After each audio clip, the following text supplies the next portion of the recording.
না, বৃষ্টিপাত যেটা বলা হলো যে দক্ষিণবঙ্গে ঝাড়গ্রাম, পূর্ব পশ্চিম মেদিনীপুর এই সাইডটা হয়তো 22 থেকে 23-এর মধ্যে দু এক জায়গায় হয়তো হালকা বৃষ্টি লোকালাইজড থাকার সম্ভাবনা রয়েছে। খুব একটা সিগনিফিক্যান্ট কিছু এই মুহূর্তে নেই। দক্ষিণবঙ্গে তাপপ্রবাহের যে পরিস্থিতি চলছে, খুব একটা উল্লেখযোগ্য পরিবর্তন কিছু থাকবে না আগামী 1 সপ্তাহে। তাপমাত্রা হয়তো সামান্য একটু পরিবর্তন 21 থেকে 23 তারিখের মধ্যে থাকার সম্ভাবনা রয়েছে, সেটা খুবই সামান্য, হয়তো 1 থেকে 2 ডিগ্রির মতো তাপমাত্রা কমতে পারে 21 থেকে 23 তারিখের মধ্যে। সেটা কারণ হচ্ছে আংশিক মেঘলা আকাশ থাকার সম্ভাবনা রয়েছে কিছুটা দক্ষিণবঙ্গের জেলাগুলোতে।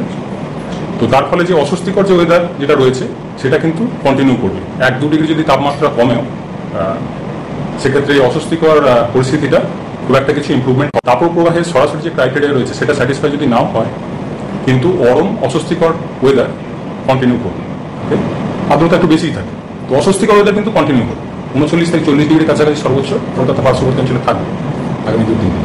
তারপর আবার আরেকটু বাড়বে 23 তারিখের পর, মোটামুটি 24-25 তারিখে আবার সামান্য একটু বাড়বে। যেটুকু কমবে আগামী 2-3 দিনে আবার সেটুকু বেড়ে যাবে। রয়েছে 11:30 যেটা মেজার করা হয়েছে, কালকের থেকে সামান্য একটু কম রয়েছে। নমস্কার সম্মানিত দর্শকবৃন্দ, বর্তমানে যে অস্বস্তিকর আবহাওয়ার যে পরিস্থিতি আপনারা দেখতে পাচ্ছেন, সেই পরিস্থিতি কতদিন চলবে, বৃষ্টি কবে হবে, কি কি সতর্কবার্তা আবহাওয়া দপ্তরের তরফ থেকে জারি করা হয়েছে স্পেশাল বুলেটিন আকারে, বিস্তারিত দেখুন আজকের এই ভিডিওতে।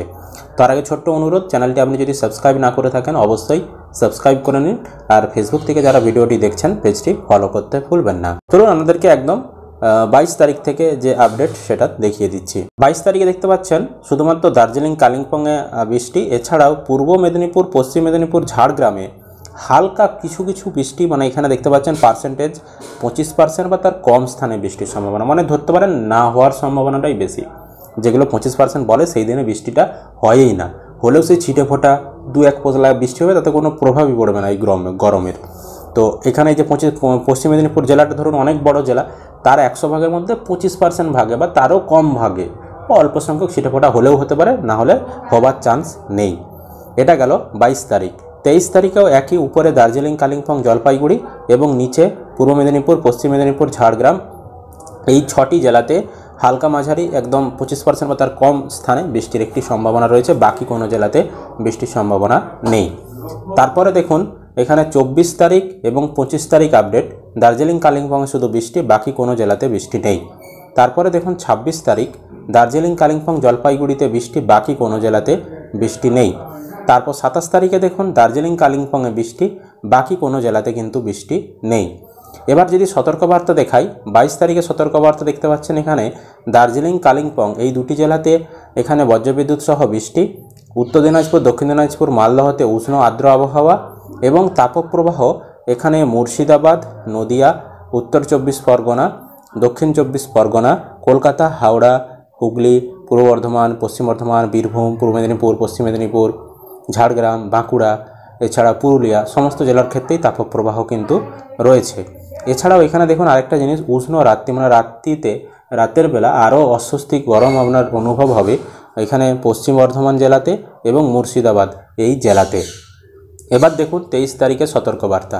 23 তারিখে দার্জিলিং, কালিম্পং, জলপাইগুড়ি এই 3টি জেলাতে বজ্রবিদ্যুৎ সহ বৃষ্টির সম্ভাবনা, এছাড়া উষ্ণ আর্দ্র আবহাওয়া উত্তর দিনাজপুর, দক্ষিণ দিনাজপুর, মালদহ এবং এখানে কলকাতা, হাওড়াতে হওয়ার সম্ভাবনা রয়েছে। আর তাপপ্রবাহ মুর্শিদাবাদ, তারপর নদিয়া, উত্তর 24 পরগনা, দক্ষিণ 24 পরগনা, কলকাতা, হাওড়া, হুগলি, পূর্ব বর্ধমান, পশ্চিম বর্ধমান, বীরভূম, পূর্ব মেদিনীপুর, পশ্চিম মেদিনীপুর, ঝাড়গ্রাম, বাঁকুড়া, পুরুলিয়াতে এখানে হওয়ার সম্ভাবনা।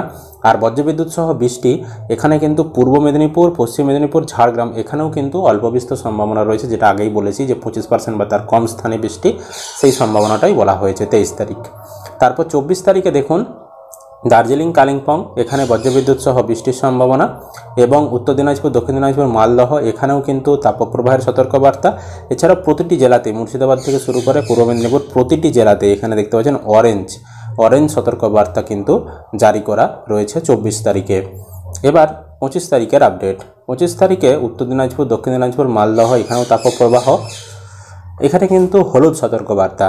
আর নিচের জেলাগুলোনে একদম মুর্শিদাবাদ থেকে শুরু করে পূর্ব মেদিনীপুর পর্যন্ত প্রতিটি জেলাতেই কিন্তু তাপপ্রবাহের সতর্কবার্তা রয়েছে। এছাড়াও তীব্র তাপপ্রবাহ, মানে তাপপ্রবাহের থেকেও আরও বেশি গরম অনুভব হবে ঝাড়গ্রাম, পশ্চিম মেদিনীপুর, বাঁকুড়া, পশ্চিম বর্ধমান এই জেলাতে। এবার দেখুন তাপমাত্রা 22 তারিখ কীরকম তাপমাত্রা থাকবে?